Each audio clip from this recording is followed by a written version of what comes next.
चिदानन्दरूप शिवोऽहं शिवोऽहम्।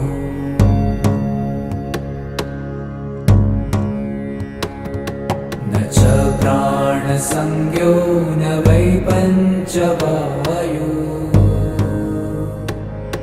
न वा सप्तधातु न वा पञ्चकोश,